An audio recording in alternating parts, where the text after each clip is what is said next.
Muy buenas noches, gracias amado Derlis. ¿Cómo sale hasta Ciudad de México? Perfecto, vamos rápidamente, como decía nuestro amado Derlis, hoy viene completito. Vamos a abrir a Romanos capítulo 8, con tu Biblia, tu anotador. Romanos capítulo 8, abrí tu Biblia, silencia tu micrófono, porfa, porque estamos grabando, para que esto quede ya como material para repasar y para hermanos y amigos que también pueden volver a escucharlo. Vamos a Romanos capítulo 8. Dice así: ahora pues, ninguna condenación hay para los que están en Cristo Jesús, los que no andan conforme a la carne, sino conforme al Espíritu. Porque la ley del Espíritu de vida en Cristo Jesús me ha librado de la ley del pecado y de la muerte. Porque lo que era imposible para la ley, por cuanto era débil por la carne, Dios, enviando a su Hijo en semejanza de carne de pecado, y a causa del pecado, condenó al pecado en la muerte, para que la justicia de la ley se cumpliese en nosotros, que no andamos conforme a la carne, sino conforme al Espíritu. Porque todos los que son de la carne piensan en las cosas de la carne, pero los que son del Espíritu, en las cosas del Espíritu. Porque el ocuparse de la carne es muerte, pero el ocuparse del Espíritu es vida y paz. Por cuanto los designios de la carne son enemistad contra Dios, porque no se sujetan a la ley de Dios ni tampoco pueden. Y los que viven según la carne no pueden agradar a Dios. Mas vosotros no vivís según la carne, sino según el Espíritu, si es que el Espíritu de Dios mora en vosotros. Y si alguno no tiene el Espíritu de Cristo, no es de él. Pero si Cristo está en vosotros, el cuerpo en verdad está muerto a causa del pecado, mas el Espíritu vive a causa de la justicia. Y si el Espíritu de aquel que levantó de los muertos a Jesús mora en vosotros, el que levantó de los muertos a Cristo Jesús vivificará también vuestros cuerpos mortales por su Espíritu que mora en vosotros. Así que, hermanos, deudores somos, no a la carne, para que vivamos conforme a la carne. Porque si vivís conforme a la carne, moriréis. Mas si por el Espíritu hacéis morir las obras de la carne, viviréis. Porque todo lo que son guiados por el Espíritu de Dios, estos son hijos de Dios. Pues no habéis recibido el espíritu de esclavitud para estar otra vez en temor, sino que habéis recibido el espíritu de adopción por el cual clamamos: Abba Padre. El Espíritu mismo da testimonio a nuestro espíritu de que somos hijos de Dios. Y si hijos, también herederos, herederos de Dios y coherederos con Cristo, si es que padecemos juntamente con Él, para que juntamente con Él seamos glorificados. Y decimos amén a la palabra, ¿verdad? Aquí permitimos entrar algunos más. Y bueno, como hacemos de costumbre, vamos a ir a la versión Palabra de Dios para Todos. Dice, por lo tanto, lo que vivimos unidos a Jesucristo no seremos castigados. Es para celebrar, ¿no? Por lo tanto, los que vivimos unidos a Jesucristo no seremos castigados. O sea, los que estamos en Cristo. Esta frase quiere decir que hay una unión mística y espiritual entre Cristo y el creyente. Esto a veces es expresado como Cristo estando en ellos. Y aquí, como estar ellos en Cristo, porque Cristo está en el creyente por su Espíritu. Ahora los creyentes tienen que estar en Cristo por fe. Versículo 2. Ahora, por estar unidos a Él, el Espíritu Santo nos controla y nos da vida y nos ha librado del pecado y de la muerte. La ley de Moisés tiene derecho pero no poder. La ley del pecado tiene poder pero no derecho. Pero la ley del Espíritu de Dios, tiene derecho y poder. La ley es débil para nosotros, porque somos débil para ella. Por ejemplo, el sol no le puede dar luz a un ojo ciego, no por alguna impotencia en sí mismo del sol, sino simplemente por la incapacidad del sujeto sobre el cual brilla el sol. O sea que la ley es santa, justa y perfecta. Lo que somos todo lo contrario somos nosotros. 3 al 8. Dios ha hecho lo que la ley de Moisés no era capaz de hacer, ni podría haber hecho, porque nadie puede controlar sus deseos de hacer lo malo. Dios envió a su propio Hijo y lo envió tan débil como nosotros, los pecadores. Lo envió para que muriera por nuestros pecados. Así, por medio de él, Dios destruyó al pecado. 4. Lo hizo para que ya no vivamos de acuerdo con nuestros malos deseos, sino conforme a todos los justos mandamientos de la ley, con la ayuda del Espíritu Santo. 5. Los que viven sin controlar sus malos deseos solo piensan en hacer lo malo, pero los que viven obedeciendo al Espíritu Santo solo piensan en hacer lo que desea el Espíritu. 6. Si vivimos pensando en todo lo malo que nuestro cuerpo desea, entonces quedaremos separados de Dios. Pero si pensamos solo en lo que desea el Espíritu Santo, entonces tendremos vida eterna y paz. 7. Los que no controlan sus malos deseos solo piensan en hacer lo malo. Son enemigos de Dios, porque no quieren ni pueden obedecer la ley de Dios. 8. Por eso, los que viven obedeciendo sus malos deseos no pueden agradarlo. Bien, no debemos pensar que los que piensan en las cosas de la carne son solo pecadores notorios. Pueden ser personas nobles, pueden ser personas con buenas intenciones. Pedro tenía buenas intenciones cuando le dijo a Jesús que evitara la cruz. Cuando se le pone adelante, dice que lo da a entender como que lo agarra de los hombros y le dice: Jesús, te van a matar, no te hagas esto vos mismo. Pero Jesús le respondió y lo reprendió, ¿no?, a Pedro, con estas palabras fuertes. Me eres de tropiezo, le dijo, porque no pones la mira en las cosas de Dios, sino en las de los hombres. Apártate de mí, Satanás, le dijo, ¿no? 9 al 11. Pero si el Espíritu de Dios vive en ustedes, ya no tienen que seguir sus malos deseos, sino obedecer al Espíritu de Dios. El que no tiene al Espíritu de Cristo no es de Cristo. O 10. Por lo cual, por culpa del pecado, sus cuerpos tienen que morir. Pero si Cristo vive en ustedes, también el Espíritu de ustedes, el espíritu humano, vivirá el alma, porque Dios los habrá declarado inocentes. 11.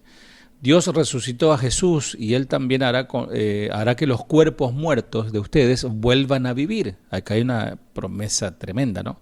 Si es que el Espíritu de Dios vive en ustedes. Esto Dios lo hará por medio de su Espíritu, que vive en ustedes, coherederos con Cristo. Bueno, dice que ya no vivimos en la carne, sino que vivimos en el Espíritu, si es que el Espíritu mora en nosotros. Debido a que el Espíritu Santo es dado a cada creyente cuando nace de nuevo, ¿no?, la famosa llenura del Espíritu Santo, ¿no?, cuando uno se arrepiente de sus pecados, el Espíritu Santo pasa a llenar esa vida. Cada cristiano tiene dentro de sí un principio más alto y más poderoso que el principio de la carne, y a veces no nos damos cuenta o tomamos dimensión de eso. A veces le damos mucha importancia a lo almático, ¿no?, lo que siente mi alma, mi corazón, lo que yo quiero, ¿no?, y el alma le hace caso a la carne. Pero tenemos en nosotros un poder superior que desconocemos muchas veces, y estos estudios hacen que nos pongamos un poco en órbita, ¿no? Muchas personas sinceras todavía están espiritualmente bajo el ministerio de arrepentimiento de Juan el Bautista. O sea, su estado es prácticamente el de la lucha de Romanos 7, ¿se acuerdan? Todo lo que vimos de Romanos 7, la galería de arte, ¿se recuerdan? Ese cuadro tétrico, que miserable de mí, ¿no? Su estado es prácticamente esa lucha. ¿no? Se entregó al Señor, rindió su vida al Señor, sinceramente, pero trata de vivir una vida cristiana con fuerzas humanas. Y ahí es donde se frustran muchos cristianos, como ustedes sabrán. Donde no se menciona a Cristo ni al Espíritu Santo. Se menciona solo el arrepentimiento del hombre. Y eso es una alarma. Porque suena en nosotros un sentimiento del deber. Tengo que agradar a Dios, tengo que hacer obras, tengo que hacer esto. Ay, me cuesta, no puedo, ¿no? Y cae, se levanta y cae, y ahí anda. Como yo le llamo el cristiano calecita. Para que entiendan, en México, carrusel, ¿no? Parece que está avanzando, pero está dando vuelta. Y parece que sube y de repente baja. Y así, ahí pasan 30, 40 años y sigue ahí. Si alguno no tiene el Espíritu de Cristo, no es de él, y eso es categórico, ¿no? Y es fuerte, es una sentencia fuerte, ¿no? Dice, si alguno no tiene el Espíritu de Cristo, no es de él. Y esto, yo puedo decir santo, santo, o señor, señor, ¿no? Puedo decir muchas cosas, puedo inclusive hasta tener un ministerio, pero puede ser que no sea de él. Por sus frutos los conoceréis. Esto significa que cada creyente tiene el Espíritu Santo. Es equivocado dividir a los cristianos entre los llenos del Espíritu y los no llenos del Espíritu. Bueno, había una época, yo tengo más de 45 años casi de iglesia, y vi, amados, algunos de ustedes ni habían nacido, y vi el desarrollo de la iglesia, y vi cómo se desvirtuaron las doctrinas. Yo nací en una iglesia de sana doctrina, una iglesia, la verdad, que agradezco a Dios por mi iglesia y por mi primer pastor, que todavía él vive y sigue predicando la palabra de Dios. Pero he visto a lo largo de mi caminar cómo se desvirtuó tristemente, y cómo todo se evaluaba en cuánto poder tenga uno, ¿no? En cuántos dones, y si hablas más en lengua sos más espiritual, y si no hablas en lengua casi que estás en el séptimo infierno, ¿no? Era lo peor de lo peor, casi que ni te hablaban. Y decían los que están llenos del Espíritu y los que no están llenos del Espíritu. ¿Vos hablas en lengua? No estoy bautizado, hermano, decía. Vos no estás bautizado, entonces no podés ni siquiera barrerle a la vereda de la iglesia. Así era. Mirá lo que es la ignorancia, ¿no? Si una persona no está llena del Espíritu Santo, entonces no es cristiana. Esto es lisa y llanamente así. Si una persona rindió su vida a Cristo, tiene al Espíritu Santo en su vida y es cristiana. Sin embargo, muchos se pierden de vivir la vida cristiana en plenitud. Una vez le hice una pregunta a mi pastor, al pastor Chuy, y le preguntaba esto, ¿no? Si un cristiano puede vivir una vida abundante como promete, ¿no?, el Señor, o una vida miserable. Y me dijo, tal cual. Hay cristianos, como esa historieta, esa analogía que se muestra, ¿no?, de alguien que no disfrutó de una cena, que llevó toda su bolsita de alimentos y estaba todo cubierta, el hotel, o sea, en el barco con cena y todo, y él dormía allá abajo en un camarote, cuando él tenía una suite para dormir. O como el progreso del peregrino, ¿no?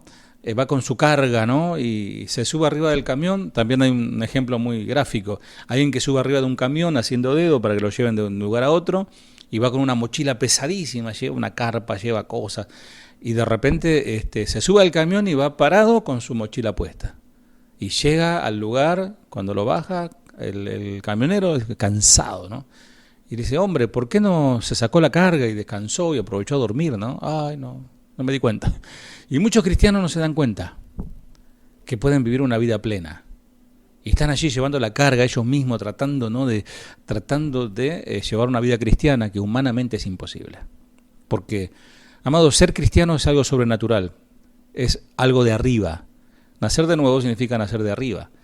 Ser cristiano es algo poderoso, es algo del mismísimo Dios, el Espíritu Santo, la segunda persona de la Trinidad, la que hace la obra en nosotros. Sin embargo, muchos pierden este tipo de vida cristiana. Pierden esta plenitud constante del Espíritu. ¿Por qué? Porque, creen que no están llenos del Espíritu.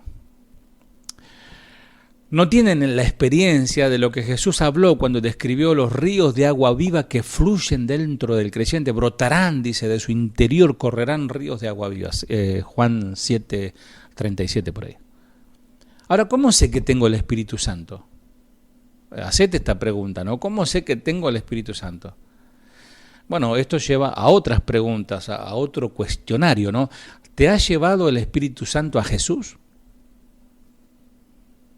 Hay en tu interior una fuerza, si querés llamarlo. El Espíritu Santo no es una fuerza, es una persona, pero te hablo del sentido, ¿no? De una fuerza que te impulsa a amar a Jesús y buscar a Dios a través de Cristo.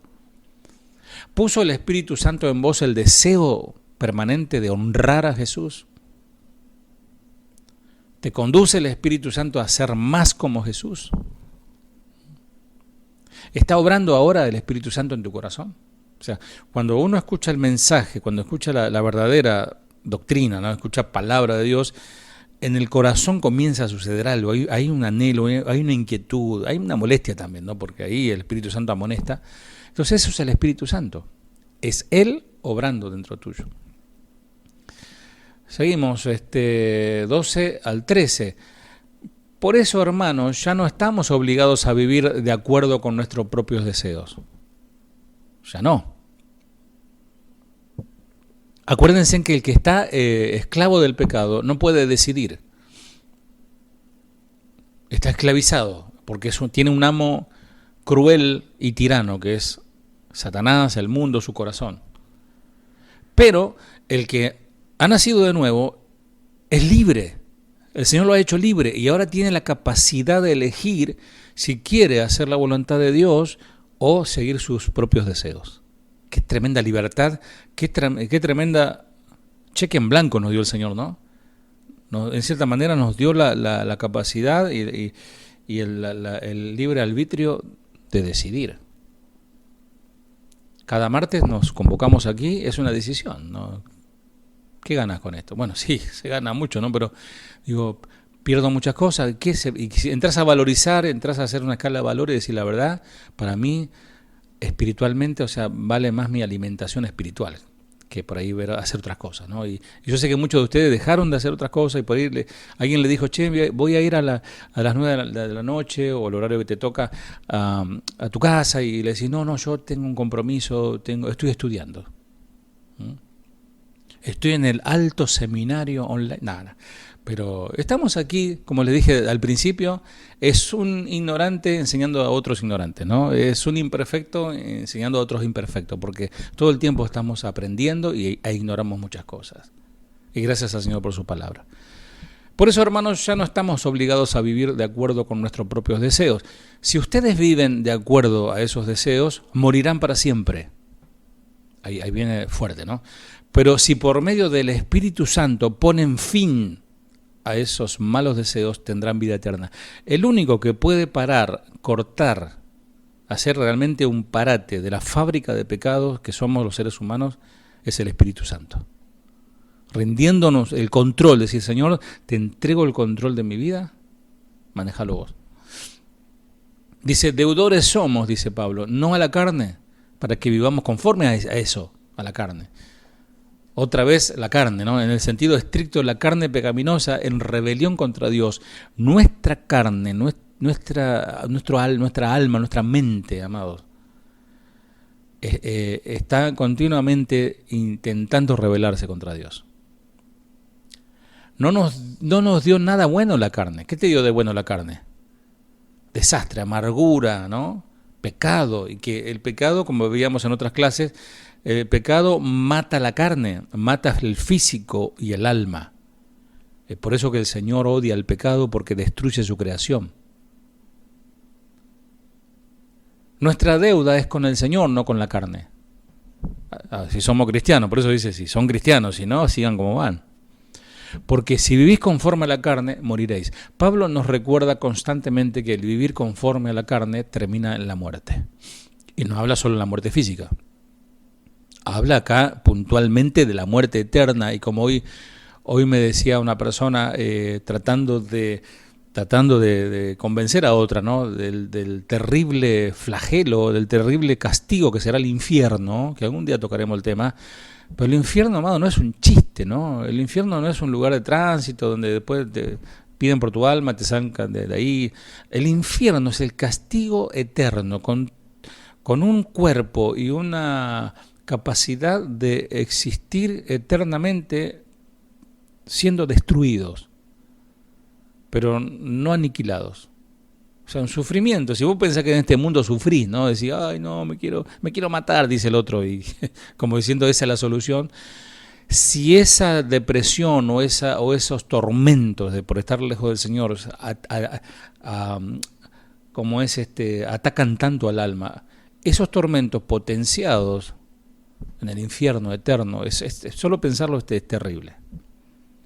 Entonces cuando dice moriréis, está advirtiendo, no juguemos con Dios.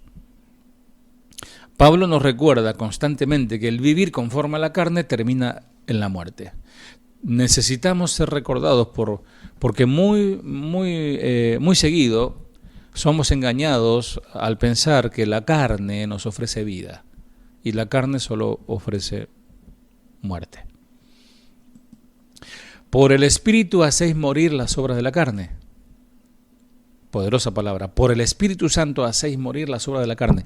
Cuando hacemos morir las obras de la carne, forzando a la carne pecaminosa a someter al Espíritu. Debemos hacerlo a través del Espíritu. De otra manera, amados, seremos fariseos, recalcitrantes, espiritualmente orgullosos. ¿Conocen a alguien así? Que porque tiene conocimiento, o tiene tantos años de iglesia, o porque estudió en tal lugar, se siente superior y realmente está muerto. Qué triste, ¿no? Pablo nos dice que no solo somos salvos por la obra del Espíritu, sino que también debemos caminar por el Espíritu, si queremos crecer en santidad, ¿no? No podemos ser como algunos de los Gálatas, que ellos pensaron que iban a comenzar por el Espíritu y luego, iban a encontrar satisfacción en lo carnal. Que el Señor nos ayude, ¿no? Todos los que viven, dice el 14 al 15, todos los que viven en obediencia al Espíritu de Dios son hijos de Dios. Repito, todos los que viven en obediencia al Espíritu de Dios son hijos de Dios. Y la pregunta obligada es, ¿estás viviendo en obediencia? Porque si te pregunto, ¿sos hijo de Dios? Me decís, amén, ¿no? Pero te hago al revés la pregunta, ¿estás siendo obediente a Dios? Bueno, si eres obediente a Dios, entonces sos un hijo de Dios. Eso muestra que el Espíritu Santo está en tu vida. Por eso el Señor dijo, si me amáis, guardad mi mandamiento. El que me ama, mi palabra guardará. Si no, te está haciendo todo lo contrario, no me ama. Ay. Es largo, tengo que acortarlo. No sé, ¿tienen tiempo? Levanten mano, ¿tienen tiempo? ¿Sí? Ahí vamos. Si lo necesitan, tiene tiempo, vamos, le seguimos. Porque estoy empezando recién. Estos son hijos de Dios. Es adecuado que los hijos de Dios sean guiados por el Espíritu de Dios. Sin embargo, no debemos pensar que ser guiados por el Espíritu Santo es una condición previa para ser un hijo de Dios. Escuchá, en lugar de eso, nos hacemos hijos primero y luego el Espíritu de Dios nos guía. O sea, el Espíritu Santo obviamente nos habla, nos convence de pecado, nos rendimos a Él y Él pasa a morar en nosotros. ¿Cómo nos guía el Espíritu Santo? Bueno, somos guiados con dirección a su palabra y hacia Cristo. Ese es el trabajo que hace el Espíritu Santo. ¿Entendés? Te empuja a buscar al Señor. Las herramientas, ¿cuáles son las herramientas o los medios que nos dio? Bueno, la iglesia. La iglesia es un medio, la iglesia no santifica a nadie, amado. La iglesia es un lugar donde nos reunimos donde se reúnen los santificados. Obviamente que es un lugar de salvación, como siempre digo, porque siempre hay alguien o que no rindió su vida al Señor o vino por primera vez. Siempre hay alguno que por ahí tiene 20 años de iglesia y no rindió su vida al Señor. Por eso siempre digo que es un lugar de salvación. Ahora, ¿qué hace el Espíritu Santo? Como les decía, nos guía a leer la Biblia. Cosa para la carne, no hay cosa más aburrida, no hay, ¿no? Que agarrar un libro con letrita, ¿no? Y que no tiene ni un dibujito, ¿no?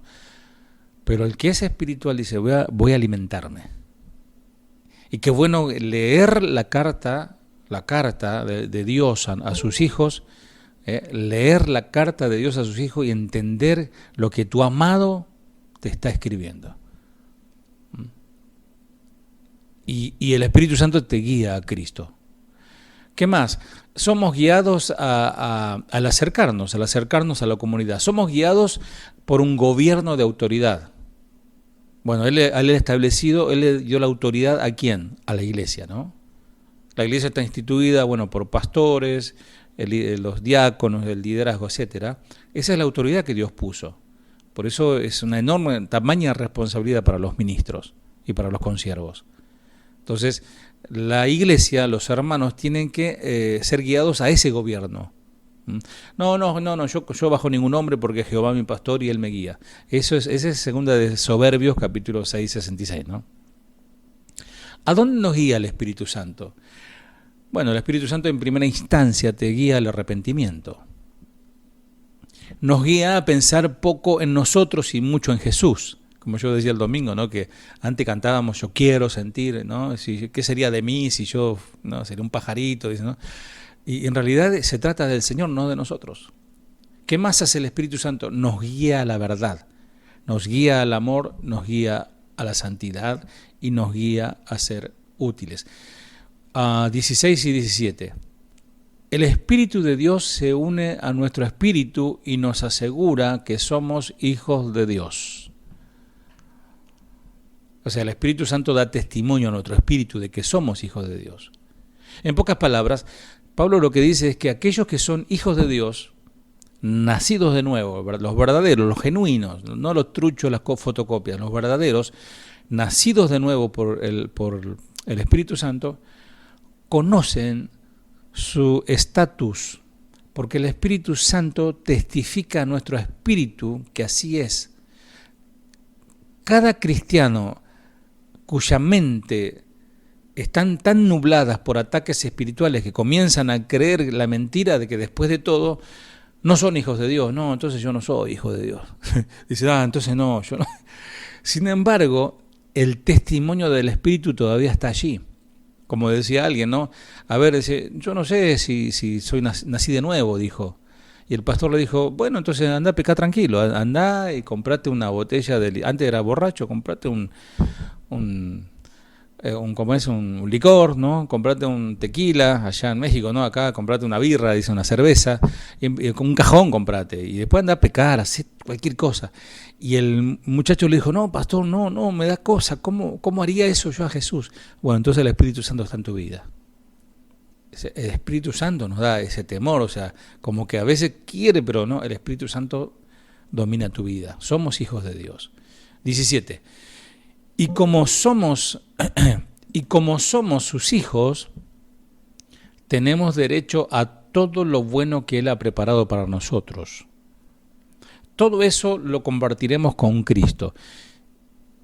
Y si de alguna manera sufrimos como Él sufrió, seguramente también compartiremos con Él la honra que recibirá.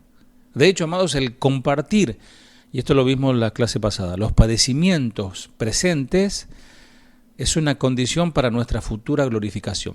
Si algunos pasan mayor problemas que otros, por Cristo, no por ser cabeza dura o por ser desordenados, no.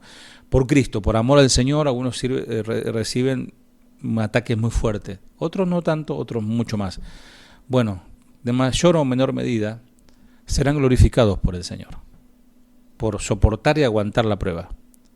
En lo que a Dios concierne, todo es parte del mismo paquete de filiación, claro, sin importar cuánto quiera nuestra carne tener la herencia y la gloria sin sufrimiento. O sea, lo ideal sería, quiero ser cristiano sin sufrimiento, Señor, llegar hasta el final, morirme sin sufrir con la Biblia, como dice Joey, ¿no? Con la Biblia en el pecho y con todos mis hijos, mis nietos, mis bisnietos alrededor de mi cama y ver el ángel que me lleva, ¿no?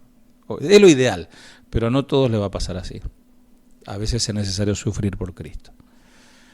Bien, ¿vamos bien? Es temprano, ¿no? Es que recién comienza. Existen algunos lugares donde uno puede viajar. ¿Cuántos son viajeros? ¿Cuánto le gusta viajar? A lo largo y a lo ancho de nuestro hermoso país, y los que no conocen, los de afuera, los mexicanos y los americanos, que se vengan para la Argentina, que no hay país más hermoso que la Argentina. Eso, bueno, el argentino siempre lo dice así, ¿no?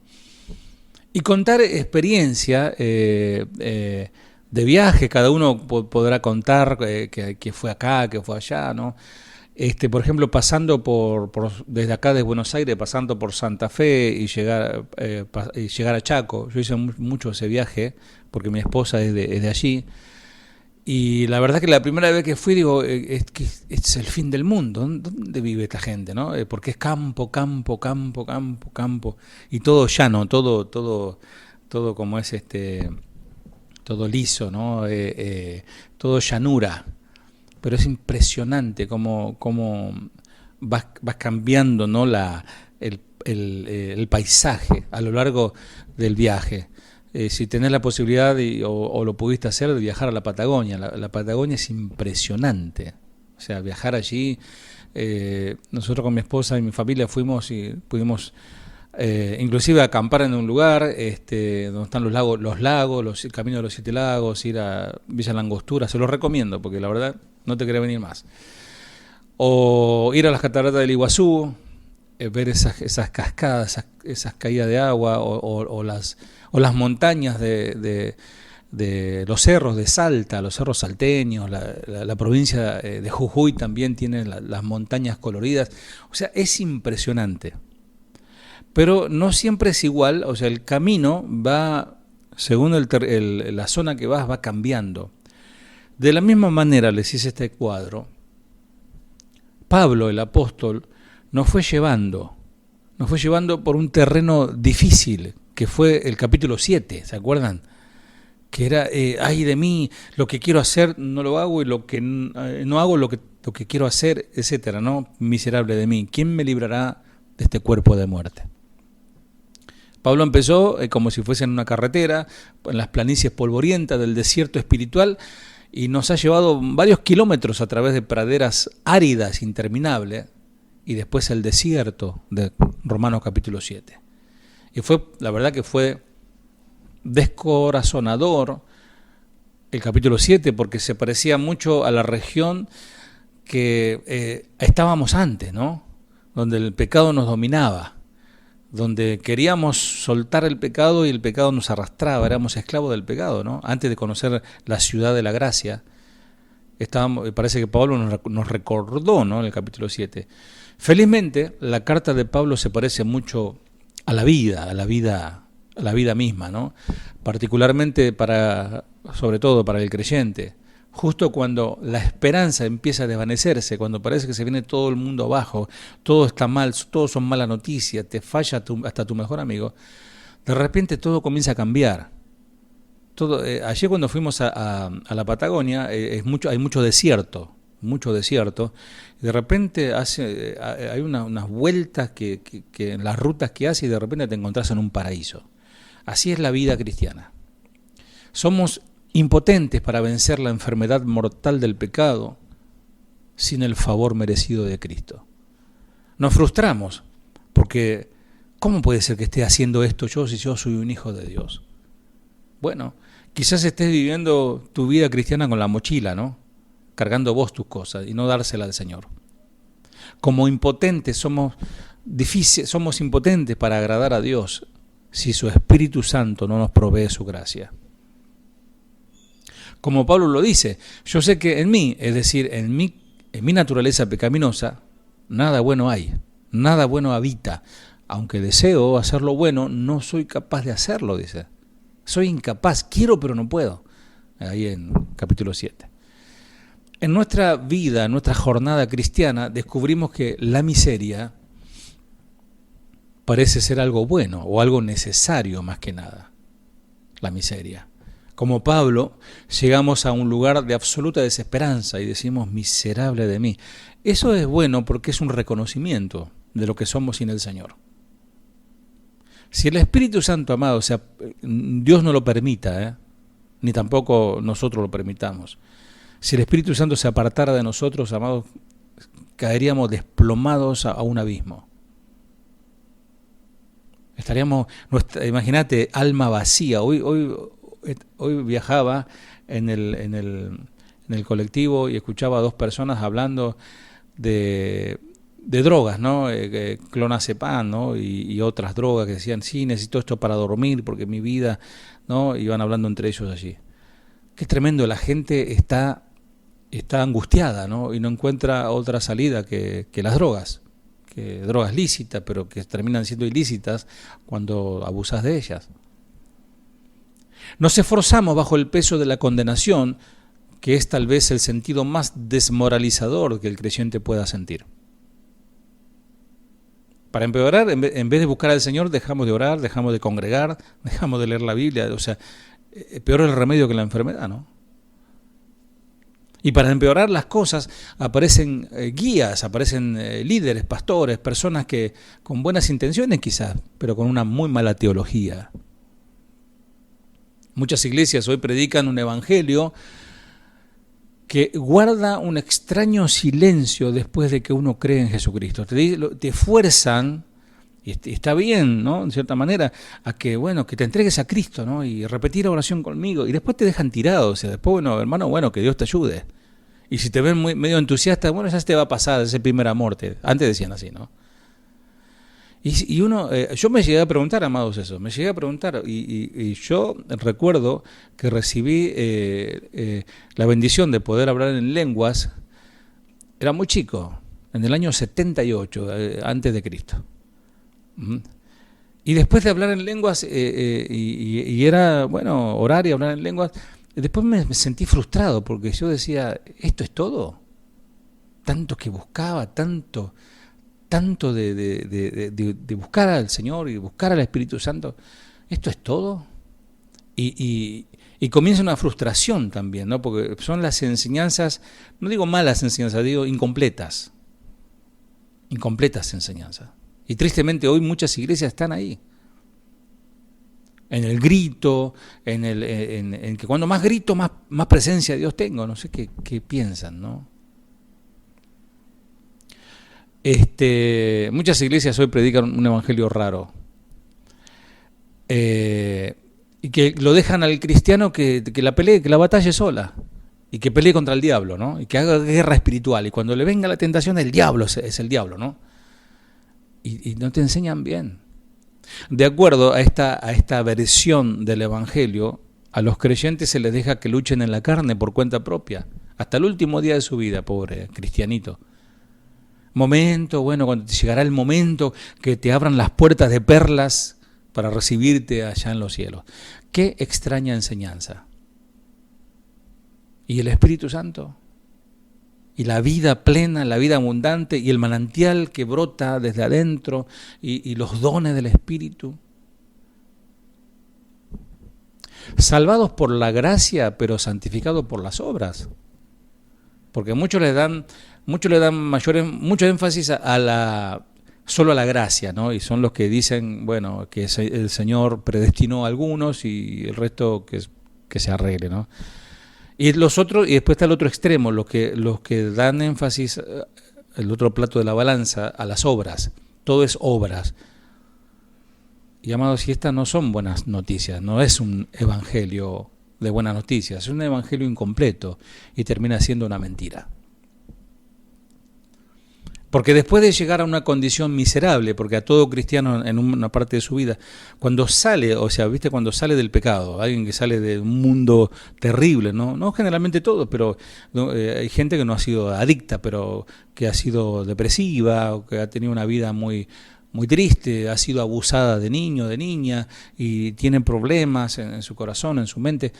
Bueno, conoce a Cristo y le dan esto, bueno, a seguir los 7 pasos para esto, los 5 pasos para lo otro, y después te das cuenta que tu vida cristiana es una vida miserable, porque intentás seguir los 7 pasos, seguir los 5 pasos, ir al encuentro, al posencuentro, a la consolidación, no sé de qué, y seguís igual.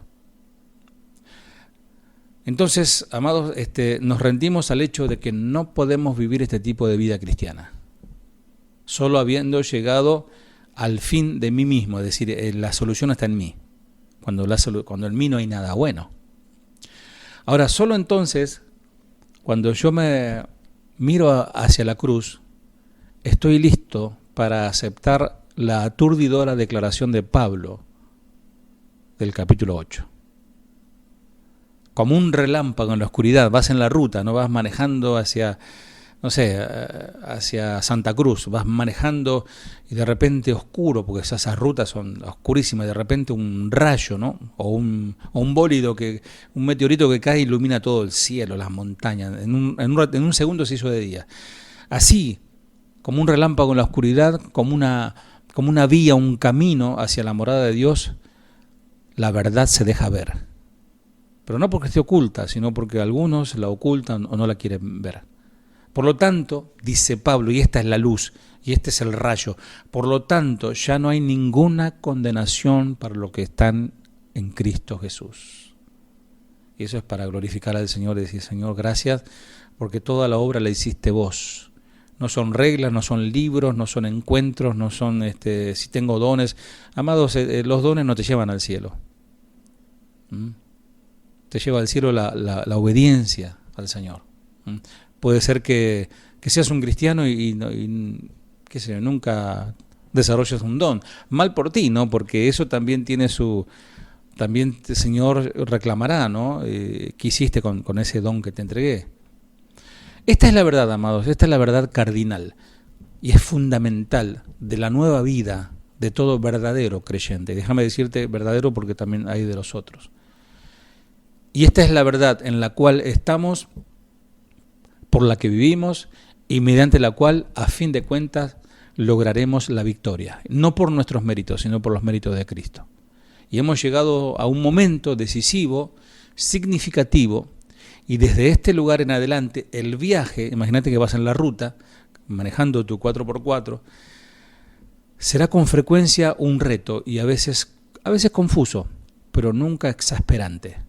Desde entonces, desde este punto de partida, las buenas noticias solo se vuelven mejores noticias.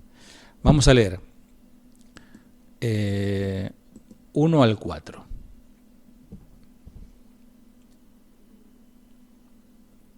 Ahora pues ninguna condenación hay para los que están en Cristo Jesús, los que no andan conforme a la carne, sino conforme al Espíritu. Porque la ley del Espíritu de vida en Cristo Jesús me ha librado de la ley del pecado y de la muerte. Porque lo que era imposible para la ley, por cuanto era débil por la carne, Dios enviando a su Hijo en semejanza de carne de pecado, y a causa del pecado condenó al pecado en la carne, para que la justicia de la ley se cumpliese en nosotros, que no andamos conforme a la carne, sino conforme al Espíritu. Bueno, este estudio lo que hace es aclararnos estos textos que parecen difíciles de entender, así leyéndolo sobre relieve. No debemos saltearnos la expresión, el adverbio conjuntivo. Adverbio conjuntivo son expresiones como sin embargo, además y por lo tanto. En este adverbio conjuntivo griego que se traduce por lo tanto, es demasiado importante como para ignorarlo. A veces uno le cambia las palabras, pero eso no, está escrito ahí, sobre todo el Reina Valera, es una fiel copia del griego, lo más acercado al griego, que fue el griego traducido del hebreo, pero bueno, se perdieron esos documentos. Por lo tanto, es importante. Nos dice que el enunciado del versículo 1, por lo tanto, ya no hay ninguna condenación para los que están en Cristo Jesús.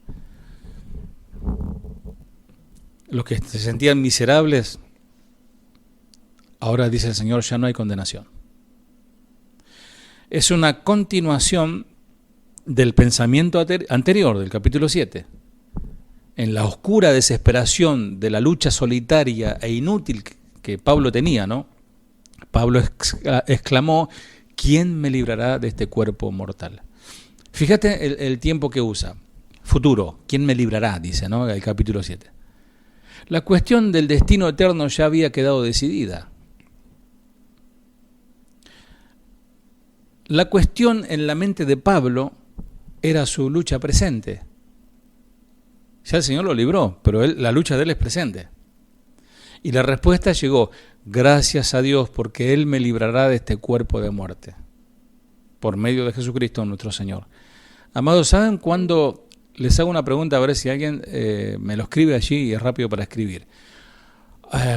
¿Cuándo dejaremos de pecar? ¿Cuándo dejaremos de pecar? A ver, va con puntaje, ¿eh? ¿Cuándo dejaremos de pecar? A ver los primeros 5. Dicen, cuando venga el Señor y partimos de esta tierra. Cuando muramos, dice Derlis. ¿Quién más? Algunos más, a ver.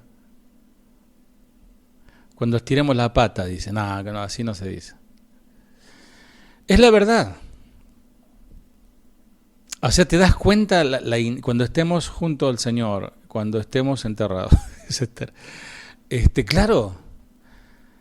Entonces, ahí toma dimensión, ¿no? Tomamos conciencia. O sea, realmente cuando estemos, cuando el médico diga dejó de existir, hicimos todo lo posible, ya está finish, está frito, murió, es óbito. Cuando morimos, la carne deja de pecar. Por eso todos los que se mueren son santos, qué bueno que era, dice, no, qué bueno que es ahora que ya no peca más, ya no hace más maldades. Pero realmente el cristiano más santo dejará de pecar, el más santo de todos dejará de pecar cuando muera. Por eso dice Pablo, ¿quién me librará? Está profetizando, ¿no? Cuando esta carne morirá, pero resucitará en gloria.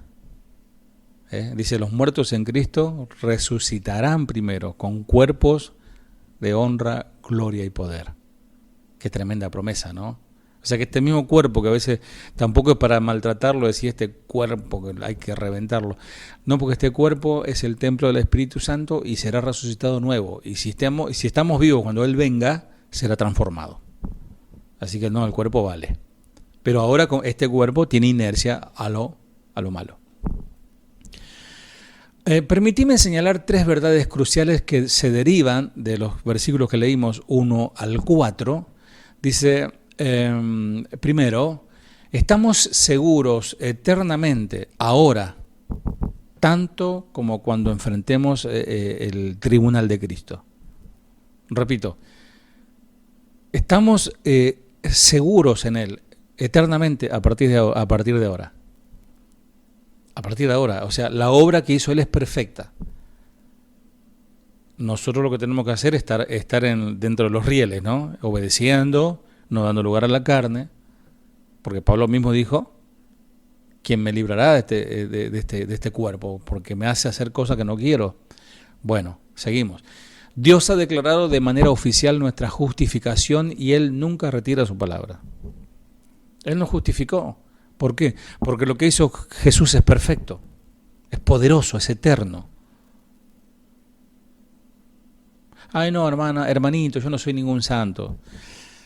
Bueno, estarás dando rienda suelta a tu carne. Pero según el Señor, Él te santificó y Él te justificó. Y Él no miente. Cuando nosotros nos escondemos en Cristo, la justificación y la santificación está sobre nosotros. Segundo, somos internamente libres del control del pecado. Ahora es así como también cuando lleguemos al cielo. Ahora somos internamente libres.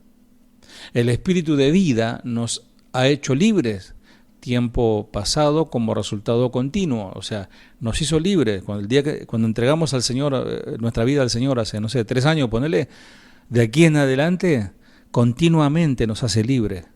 Mañana te hará libre, pasado mañana te hará libre y así sucesivamente, mientras nosotros estemos dentro de los carriles.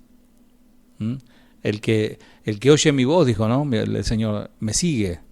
El que permanece, ese es el que da fruto. Tercero, somos posicionalmente justos, ahora así como también cuando estemos ante el juez celestial. Somos justos ahora y también cuando estemos en el cielo, la misma justicia está sobre nosotros. Lo que la ley no pudo lograr, Dios lo ha realizado a favor nuestro por medio, obviamente, de nuestro gran Señor Jesucristo. Y es apreciable que Pablo ponga esta seguridad al comienzo. El que está en Cristo no tiene condenación. No solo que consuela al miserable, ¿no? Sino que nos permite oír y absorber lo que viene después, lo que nos va a enseñar después. Por ejemplo, si hipotéticamente alguno de nuestros hijos demora en regresar a la casa, damos un ejemplo, ¿no? Vamos a dar una analogía. ¿Qué pasa cuando no regresa Mica a la casa, José y Darly, ¿no? ¿No? Cuando no llega la nena, ¿no? O el nene. Tiene 30 años el nene, pero bueno, igual, no importa, es el nene. ¿Qué pasa? Demora en regresar. Y no hay noticias, ya tendría que estar hace 3 horas acá. Y al recibirse una llamada, y vas como tipo telenovela, y no, ¡ay, atiendo yo! Atendés la llamada, y para informarte de tus hijos, o de tu hijo, y aprecias mucho, cuando ya es alarmante, ya estás en alerta, no naranja, alerta hiperrojo, tu corazón está sobre todo las madres, ¿no? Y el marido dice, ya va a venir, vieja, ¿no? Y la esposa está que camina por las paredes, ¿no? La mamá. Entonces atiende el teléfono y aprecia mucho la frase inicial de la persona que llama, que dice, antes que nada, déjame decirte que tu hijo o tu hija están bien. Y ya con tus peores temores tranquilizados, podés oír con mayor claridad lo que te van a contar. No, que se le rompió el auto, que tuvieron que empujar y que se fueron a tomar unos mates hasta la casa. Entonces, después le vas a tirar la oreja cuando llega a la casa, pero ya esa noticia te tranquilizó. Lo que hace Pablo al decirte, no hay condenación para los que están en Cristo Jesús, es eso. Tranquilo. Después vamos a ir viendo, pero ya el Señor te dice eso a través de Pablo. Avanzamos un poquito más, yo creo que hacemos este tramo y después lo continuamos la próxima clase para que no se me duerman. Yo, si es por mí, miren, yo le doy 3 clases seguidas. 5 al 8, vamos. Vamos con esta y finalizamos, así que pónganle pila. Porque los que son de la carne piensan en las cosas de la carne, pero los que son del Espíritu, en las cosas del Espíritu. Porque el ocuparse de la carne es muerte, pero el ocuparse del Espíritu es vida y paz. Por cuanto los designios de la carne son enemistad contra Dios, porque no se sujetan a la ley de Dios, ni tampoco pueden. Y los que viven según la carne no pueden agradar a Dios. Bueno, cuando Pablo pintó su lúgubre y tétrico autorretrato, ¿se acuerdan? Así oscuro, ¿no? Con poca luz, del capítulo 7. Aprendimos de 2 naturalezas que luchan por dominarnos, ¿sí? Porque está la carne, que es nuestra vieja naturaleza del pecado, y está el espíritu con mayúscula, habla las Escrituras, Espíritu de Dios. Es la dádiva de la presencia de Dios en nosotros, ni más ni menos. Ya tranquilizados por las verdades, como esa mamá tranquilizada por la noticia, nosotros tranquilizados por las verdades de capítulo 8, versículo 1 al 4, esta lucha se ve muy diferente ahora, aunque la vieja naturaleza nunca se va a dar por vencida, así que estar atento porque la carne te va a traicionar. Por eso no le hagas caso a me voy a dejar guiar por mi corazón, a ver qué me dicta mi corazón. Tu corazón te va a mandar al tacho, o sea, seguí al Señor, lo que Él te diga. Ya tranquilizados, ¿no?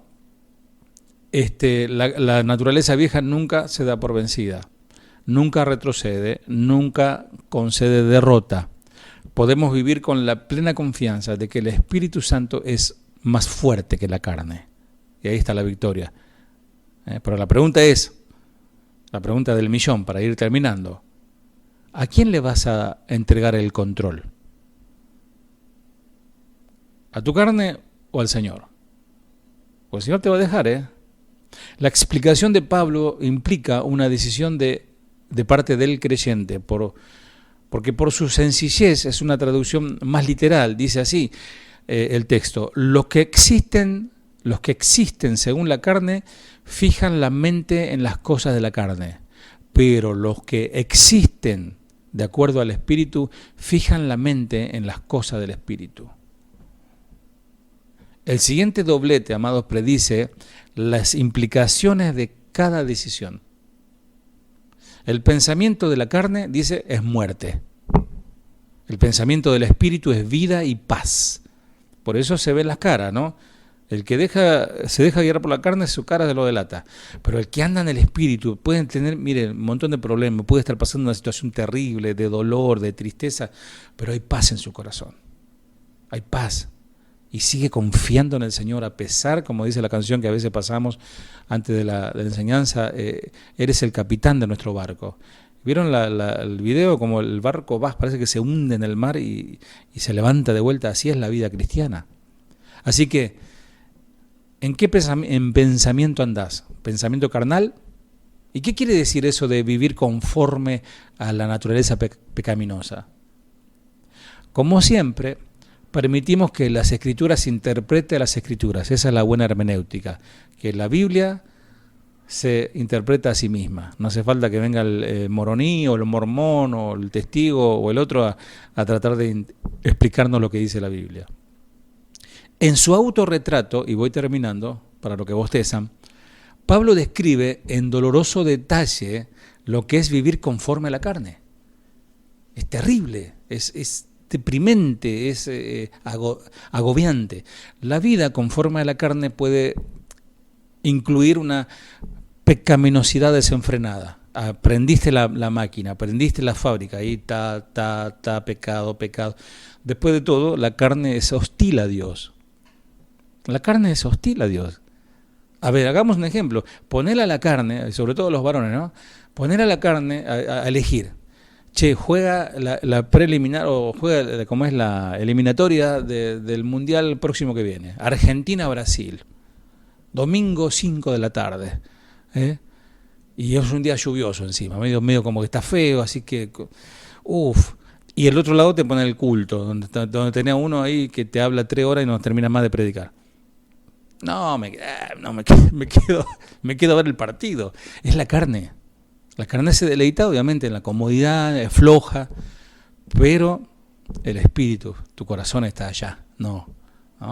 Y me voy a adorar al Señor. Amados, le cuento una anécdota breve. Yo en el año 86, cuando Maradona hizo los 2 goles, el gol primero con la mano y el segundo que fue un golazo histórico, nosotros en ese momento estábamos en la iglesia estaba llena, cantando al Señor. Eso lo tengo en la retina, porque recuerdo cuando salimos de la iglesia se venía como una ola de sonidos, de bombos y cosas y fiesta, ¿no? Multitud de gente, pues yo vivía en Avellaneda, que cruzaban para la capital. Y nosotros estábamos en otro canal, o sea, estábamos adorando al Señor. Yo tendría, 15 años, no recuerdo. Antes de que recibiéramos su gracia y antes de que el Espíritu entrara a residir en nosotros, la carne solo anhelaba el mal, satisfacer, o sea, dar placer a la carne. En consecuencia, se ha sabido de creyentes que se abandonan a hacer el mal por varias razones. Dicen, bueno, ya que no puedo hacer lo que quiero, hago lo que se me da la gana, ¿no? Algún espectador surgirá que no era creyente al momento, pero solo podemos especular. He estado cerca de personas de quienes tenía razonable certeza y que he conocido bien de cerca, de creyentes, ¿no? Genuinos parecían, pero por una temporada sirvieron al Señor y lloraban cuando cantábamos, etcétera, se emocionaba, y hoy se comportan como demonios, están lejos del Señor. Y eso me sorprende mucho. Claro, el calvinista dice fácil, no fue predestinado, estuvo pero no era, entonces se va a perder, ya está destinado a perderse. Pero ¿no será que esa persona obedeció más a la carne que al Espíritu? Contristó al Espíritu, se alejó del Señor y puede perderse. Mientras hay vida hay esperanza, claro, pero hoy no es ni la sombra de lo que fue. Yo hasta pastores he conocido, hasta evangelistas he conocido, que eran hombres poderosísimos en palabra, que te conmovían, te hacían llorar cuando predicaban. Hoy están en el mundo.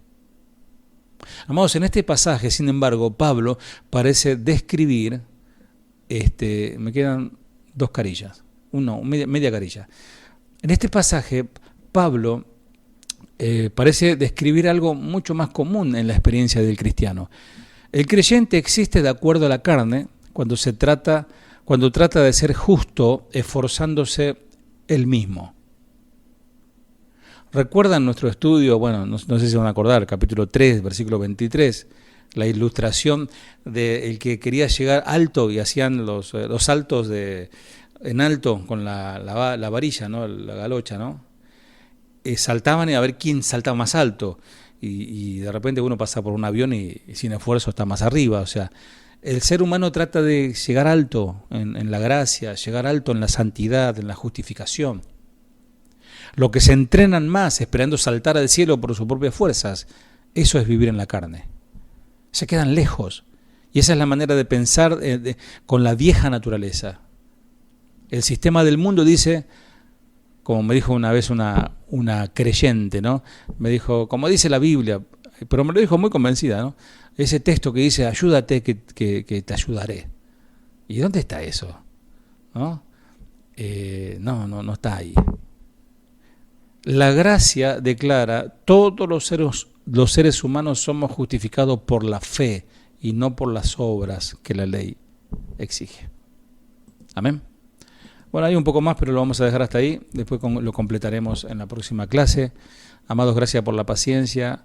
Que el Señor les bendiga. Si Él no dice otra cosa, dentro de 2 semanas nos volveremos a encontrar. Fiel es Dios, que no nos dejará ser tentados más de lo que podamos soportar. Fiel es Dios, que no nos dejará ser tentados más de lo que podamos soportar. Gracias, fue solo por tu gracia que me sustentó y me abrazó en mi dolor. Fue tu gracia en la tentación, me diste la salida, vi un nuevo